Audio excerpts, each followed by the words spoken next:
Bon, je voulais représenter, au nom du Père et du Fils et du Saint-Esprit, ainsi soit-il, je voulais représenter le soleil.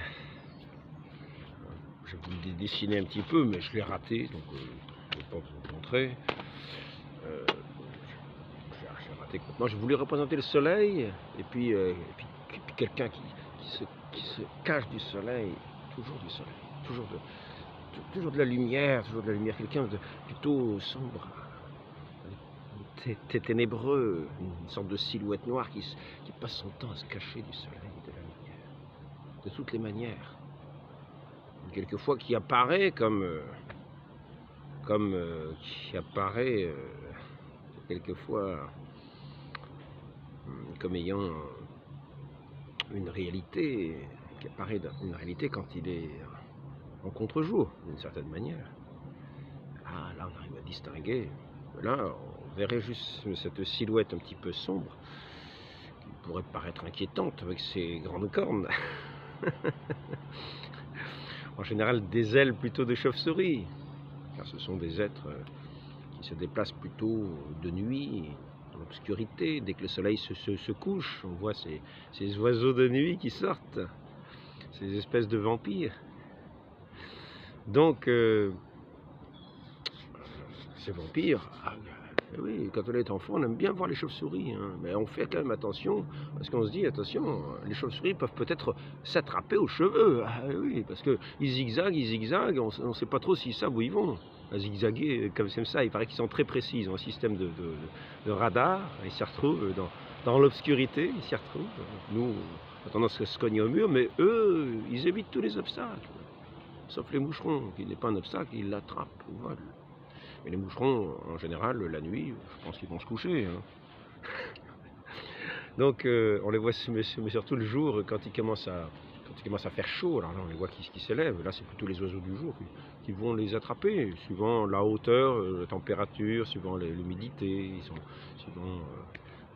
Voilà. On sait en général que quand il va pleuvoir ou quand il va faire beau, en fonction de la hauteur de certains oiseaux qui mangent les moucherons. Parce que les oiseaux, ils vont plus ou moins haut à ce moment-là. Donc, ce que je voulais simplement dire, c'est que tout ce mois-ci, nous avons eu diverses fêtes. Et il y en a même une qui s'appelait en gros la victoire, la fête de la victoire.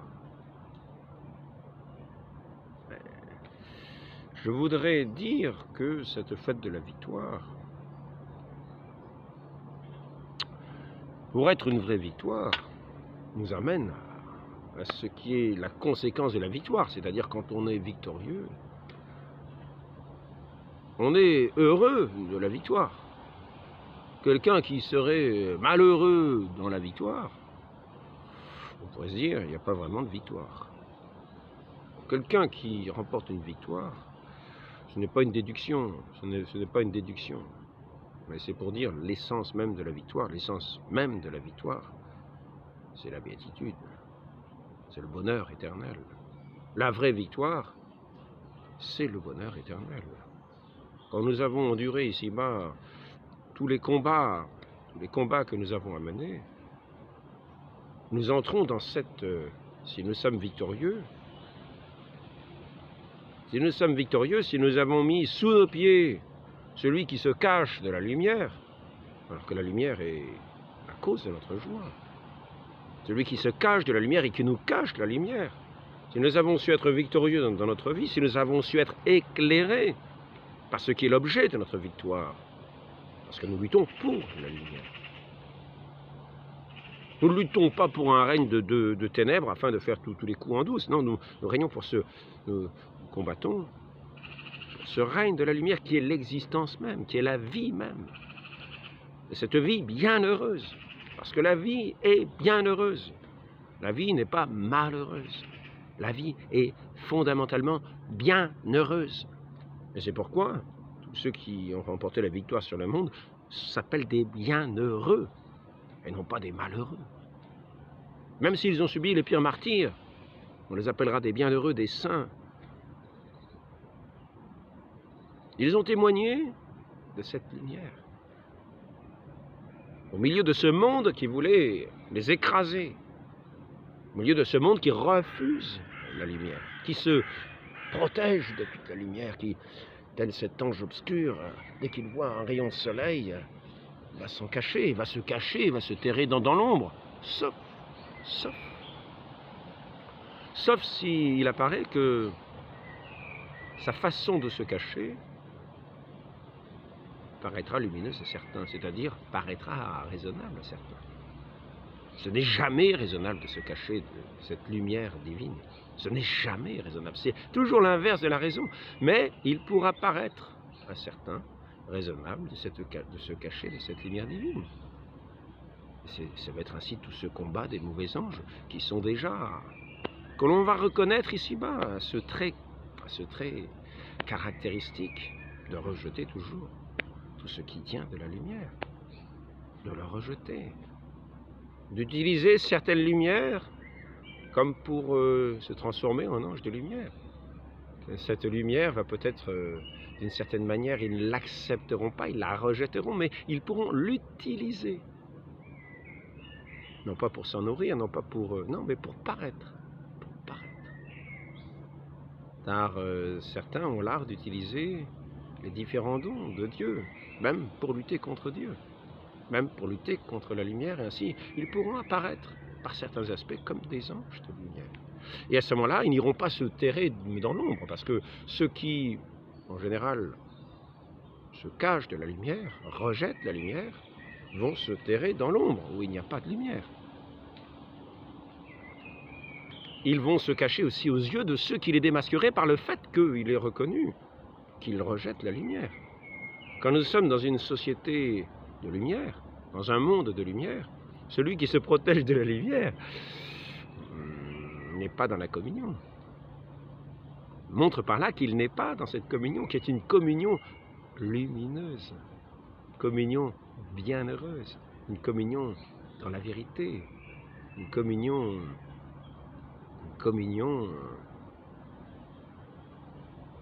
dans la beauté, dans tout ce qui est vrai. Et celui qui rejette par dépit, par haine, par un fond, comme s'il avait sur lui un sceau qui marquerait une emprise, comme un serment secret, une appartenance secrète, cet ange de ténèbres. Il aurait cette caractéristique que l'on pourrait remarquer dans toute sa vie. Il paraîtrait studieux, il paraîtrait étudié, mais on n'étudie pas le vent, on n'étudie pas pour du vent. Celui qui passe qui a une apparence d'étudier, mais qui n'étudie que le néant, n'étudie pas. Il a l'apparence d'étudier. Mais il n'y a rien de nourrissant, il n'y a rien de véritable, il n'y a pas de fond véritable. L'objet véritable de l'étude, c'est ce qui est vrai. Ce n'est pas le rejet de ce qui est vrai. Ainsi, il y en a qui vont passer pour studieux alors qu'ils ne le sont pas. Leur vie sera une vie de néant alors qu'ils paraîtront travailler. Mais travailler pour le vent, ce n'est pas travailler. C'est s'agiter, c'est être dans un circuit clos, dans une sorte de solitude close, où on a les apparences, on peut avoir les apparences de quelque chose qui est vrai. Ah, vous avez vu comme ils travaillent, c'est extraordinaire, tout ce travail qu'ils font. Vous avez vu tous ces chercheurs, ils sont extraordinaires. Mais vous remarquerez qu'ils rejettent la lumière. Donc ce ne sont pas des vrais chercheurs. Ce sont des chercheurs qui ont l'apparence de chercher. Mais en fait, ce sont ce qu'on appelle ces anges de ténèbres. Je vous ai déjà parlé des hiérarchies, mais là nous revenons à ces hiérarchies de la droite, à ces hiérarchies de la gauche. La hiérarchie de la gauche, qui se reconnaissent ainsi. Ils ne combattent pas pour la victoire. Leur victoire dans leur combat, ce qui semble être leur victoire dans leur combat n'est qu'un désastre de plus pour eux, va les abîmer toujours un peu plus dans l'obscurité, les conforter toujours un peu plus dans l'obscurité. Ces anges de ténèbres sont toujours plus dans les ténèbres. Ils ont la grâce de Dieu qui leur est proposée tant qu'ils sont ici-bas. Mais, ils fuient toujours plus, et toujours plus ils s'enfoncent dans l'obscurité. D'autant qu'ils ont rejeté les grâces qui leur étaient accordées. Grâce à cette création merveilleuse, ah non, bah non, c'est... Oh oui, vous savez, des milliards, plus des billions d'années, vous savez, peut-être du rien, du rien, on peut arriver, ou d'une forme inerte, d'une forme morte, on peut arriver à la vie. La vie a toujours été. Oui, la vie a toujours été. Vous savez, c'est extraordinaire. Il n'y a pas eu de création. C'est une vie. Oui, oui, tout ça, mais c'est normal. Tout ça, c'est toute cette création-là. Mais oui, mais bien sûr, mais bien sûr. Vous n'allez pas imaginer que quelqu'un a créé cette création merveilleuse. Hein. Vous n'allez pas imaginer que je ne parle pas par hasard. Je parle, mais c'est par hasard. Ou bien alors, peut-être ce Dieu est-il ce monde lui-même qui nous adresse la parole maintenant. C'est-à-dire que je suis Dieu, le monde est Dieu, la fleur est Dieu, et les gens qui s'entretuent sont des dieux qui s'entretuent, sont Dieu qui s'entretuent. Donc certains vont paraître étudier, mais en fait ils n'acceptent pas la lumière, ils rejetteront la grâce divine, la grâce de la révélation, la grâce lumineuse, la grâce des miracles. Ils ne voudront surtout pas contempler tous ces miracles qui sont comme autant de traits lumineux de la création du Créateur sur la création divine, comme le Créateur, comme un soleil divin qui vient éclairer de tous ces rayons. Cette création de toutes ces grâces merveilleuses dont chacune nous fait entrer dans la vie. Il apparaîtra quelquefois que ceux qui sont, je dis anges de lumière, des êtres de lumière, ceux qui acceptent la lumière, qui acceptent de devenir enfants de Dieu, qui vont toujours dans ce sens-là, c'est-à-dire que de lumière en lumière, de grâce en grâce, ils parviennent à la plénitude de la grâce, ils parviennent à la plénitude de ce rayonnement de joie, parce qu'à chaque fois, ils font le choix, de ce choix-là, de cette lumière. Ce sont des êtres de lumière. C'est étonnant. Comment peut-on faire un choix de ces ténèbres, du rejet de la vie, du dégoût de la vie, du mépris de la vie, du mépris de la vérité, ce goût du mensonge, cette haine de ce qui est solide et vrai? Comment est-ce possible? Et pourtant. Alors on verra tous ces êtres avoir ces apparences très sérieuses en ce monde. Et quelquefois les plus établis, vous avez vu, mais c'est un monde de néant. C'est tous ces gens-là qui rejettent. Parce qu'il faut savoir qu'ils rejettent parce qu'il est dit, cela est de la révélation et cela est de l'amour. L'amour rayonne, l'amour se diffuse. L'amour se diffuse, comme à l'infini. Comme disait saint Vincent de Paul, l'amour est inventif à l'infini. C'est-à-dire que cette charité est inventive à l'infini. Celui qui a la charité ira toujours rencontrer la part d'ombre, la misère dans le prochain pour y apporter cette lumière, pour apporter justement ce qui n'est plus la misère, mais ce qui va combler ces cœurs qui sont dans la peine, dans la détresse. L'amour est inventif à l'infini. Et cette joie qui est sans fin va être aussi comme un rebondissement sans fin vers ce bonheur infini qui nous est proposé. Donc l'amour ne reste pas les bras croisés. Et quand celui qui est dans l'amour est un séraphin, il pourra paraître être les bras croisés, alors que l'ange des ténèbres pourra paraître quelqu'un, un grand travailleur, mais en fait, celui qui est comme ce séraphin, quasiment une image quasiment accomplie de Dieu, sera comme une flamme plongée dans un feu. On ne la distinguera quasiment plus du feu. Cette flamme se confondra avec ce feu. Et celui qui sera comme ce séraphin sera dans un abîme de prière. Il paraîtra abîmé dans une inertie, mais en fait il sera vraiment dans ce feu infini consumant qui dépasse tout ce que nous pouvons imaginer.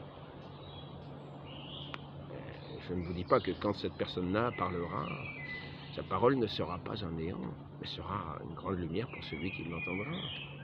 C'est ainsi que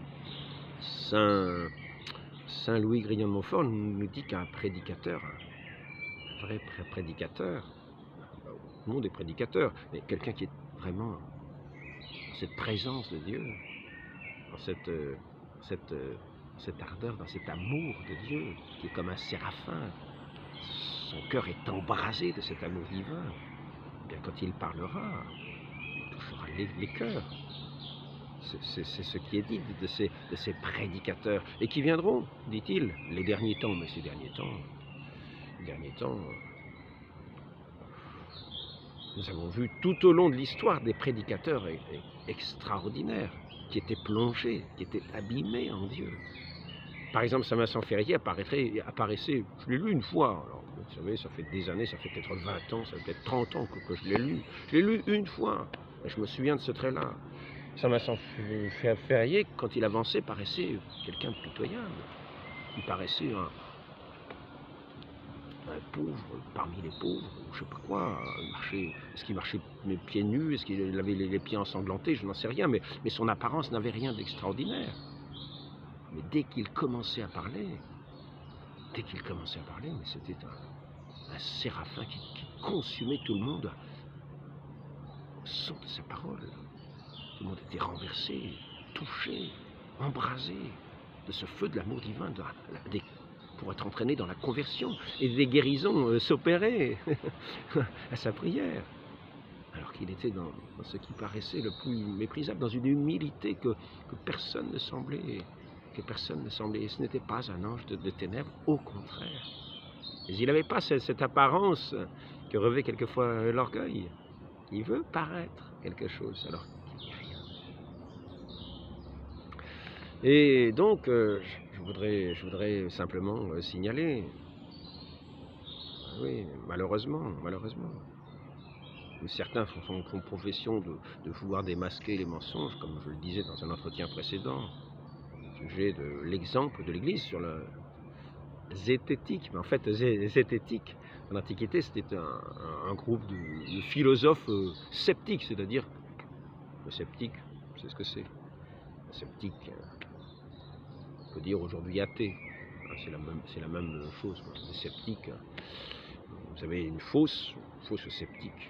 En gros, c'est ça, voilà, c'est là qu'on descend, c'est la fausse sceptique. La révolution est une espèce de propagande pour faire tomber tout le monde dans une sorte de grande fausse sceptique. Alors après ça, ne nous étonnons pas que nous ne sommes pas dans des parfums de sainteté. Donc évitons de suivre ces anges qui ne sont pas des anges de lumière. Il y en a certains, il y avait d'anciens systèmes de toilettes. Il fallait tirer un levier, et puis il y avait un petit clapet qui bouchait le fond de la toilette, et ça donnait sur la fosse sceptique. Alors la fosse sceptique à l'intérieur, vous savez, ça fermente. Il y a des fermentations, un petit peu comme dans certains cerveaux. Ce n'est pas la lumière, non, c'est les fermentations. C'est comme une décomposition. Enfin bon. Et donc, eh bien, il y en a un qui voulait voir ce qu'il y avait au fond. La fosse sceptique, il a mis une allumette, mais il n'a pas vu le danger qu'il y avait, que ça pouvait faire sauter, ça pouvait être très dangereux de faire ça. Bon, en passant, c'est pour dire, ne tombons pas dans la fosse sceptique, la suite de ces anges qui refusent toute lumière. Les fosses sceptiques, en général, ne sont pas éclairés. Donc, ces groupes de philosophes, ne les prenons pas pour des lumières, comme on a voulu faire croire à certaines époques. Nous commençons à nous retrouver. Certains sont très heureux. Mais nous voyons bien que tous ces gens-là, quand il s'agit d'arriver à ce qu'il y ait de plus pur et de plus beau, sont toujours dans ce rejet, un mépris, un rejet qui souvent est déguisé. Tu diras, mais non, nous sommes ouverts, oui, nous aimons tous les hommes. En fait, il y a ce secret venin qui va faire en sorte que celui à qui il ne va pas parler, il va, par des paroles doucereuses, la mener à sa fosse sceptique. Nous aimons tout le monde, vous savez, toutes les opinions, même les fausses, même les mensonges. Et ça, ils ne vous le diront pas. Non, non, toutes les opinions. C'est-à-dire qu'en fait, la vérité n'est pas reconnue chez eux. La vérité n'est pas reconnue dans sa beauté, dans sa manifestation, telle qu'elle se manifeste tout au long de l'histoire. Je ne sais pas si ce que je dis paraît avoir un sens pour certains, parce que c'est vrai que je ne prends pas tellement appui sur des exemples très concrets. Quand je parle, je peux en revenir à des exemples très concrets. Je vous parlais hier, par exemple, de Sainte Bernadette, qui était comme transfigurée devant ces apparitions de la Vierge Marie. Ce visage paraissait lumineux. Mais dans la ville de Lourdes, il y avait tous ceux qui rejetaient celle-là. Ils disaient que c'était une grande supercherie. Alors qu'on voyait bien, les gens simples ne s'y trompaient pas. Les gens simples ne s'y trompaient pas. Ils voyaient bien la vérité du fait. Alors que ceux qui avaient leurs idées préconçues les rejetaient pour avoir leur raison. Parce qu'ils étaient éclairés. Ils avaient comme ce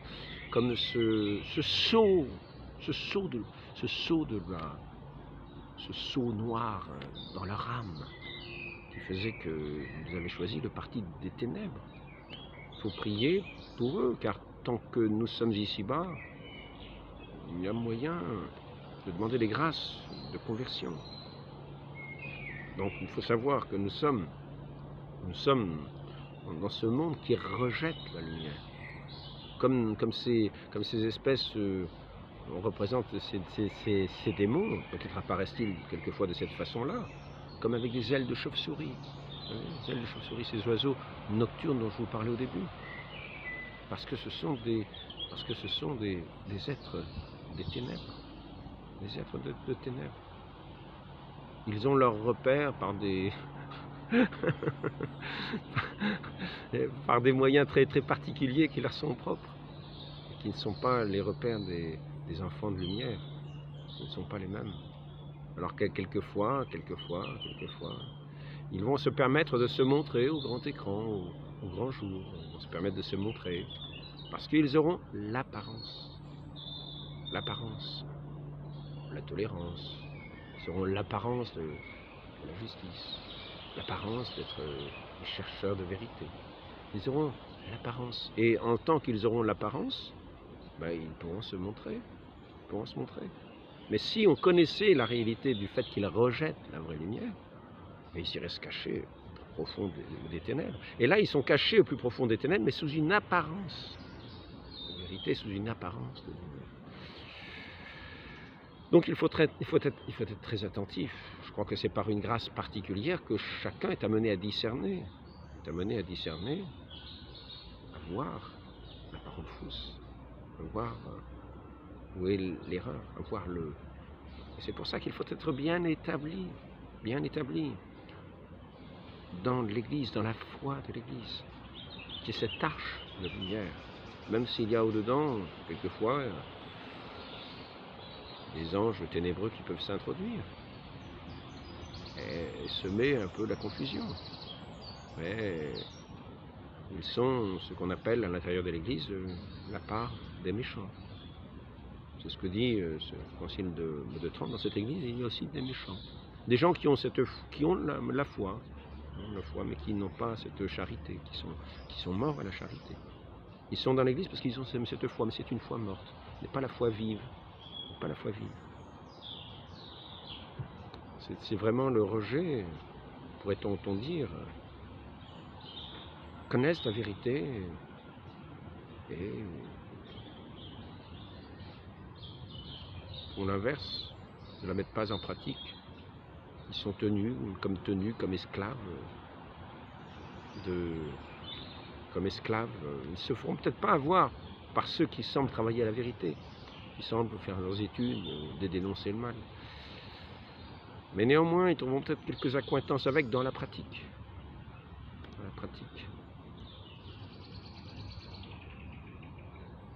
Car ce qui est de la lumière doit être tout entier lumière. Dans l'esprit et dans le cœur, un feu.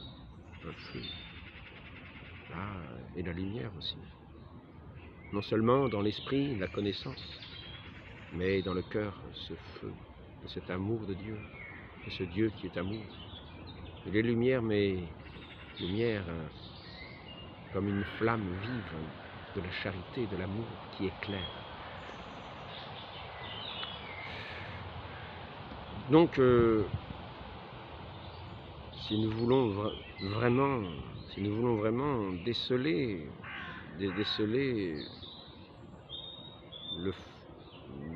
ce qui appartient à ces anges, à cette hiérarchie, à la gauche, à cette hiérarchie de ténèbres, pour ne pas être séduits par eux, ayons ces dispositions nous-mêmes, à nous rapprocher toujours, comme ces enfants qui sont appelés à la plénitude de la vérité, la plénitude de l'amour, comme enfants de Dieu, à nous rapprocher toujours, quand nous connaissons une vérité énoncée par notre Église, d'y adhérer. Et ainsi, y adhérant, nous mettons déjà le pied sur le mensonge. Nous sommes déjà vainqueurs avec la femme qui écrase la tête du serpent. Nous sommes déjà vainqueurs de ce monde et véritablement, nous aurons cette récompense qui est cette récompense de la victoire, qui est cette paix véritable. La paix véritable avec son Dieu. La paix véritable. Nous n'aurons plus une intelligence rebelle, l'intelligence à repousser, à s'opposer. Nous aurons cette victoire de ce camp victorieux de tous ces bienheureux, cette victoire qui est établie en Dieu, qui est la vérité. Et nous n'aurons plus d'opposition avec la vérité. Et nous serons établis dans cette paix de Dieu qui est amour, qui est joie, qui est béatitude éternelle, qui est tout bien plaigné, qui est toute lumière, toute grâce, comme cette fontaine intarissable, cette source intarissable que notre Seigneur a promis à ceux qui croiraient en son nom. Cette source intarissable. Nous n'aurons plus à venir à puiser ce puits du monde. Nous serons abreuvés de cette lumière et nous entrerons dans cette victoire véritable, dans cette communion à notre Dieu qui nous fera des bienheureux. Alors, il y a ceux qui petit à petit, de lumière en lumière, comme je le disais, vont combattre, vont avancer, vont discriminer, c'est-à-dire laisser de côté le mauvais, prendre le bon, laisser de côté ce qui est faux et avancer vers ce qui est vrai. Au fur et à mesure des connaissances, ils auront un choix à faire, il faudra le faire pour avancer, pour être victorieux de ce monde qui nous tient sous son emprise mensongère, sous ses promesses mensongères, qui nous tient. Et donc, ces êtres de lumière iront toujours plus vers la lumière, vers la plénitude de la lumière. Comme le dit, conduit par ce Saint-Esprit, ils arriveront à la vérité tout entière. Dans cette vérité tout entière, ils seront véritablement victorieux. Ils auront, dans la foi, vaincu le monde. Le vainqueur du monde, c'est notre foi. Notre foi, c'est celui qui est venu dans ce monde, qui a vaincu le monde, en paraissant être vaincu par lui, en étant crucifié,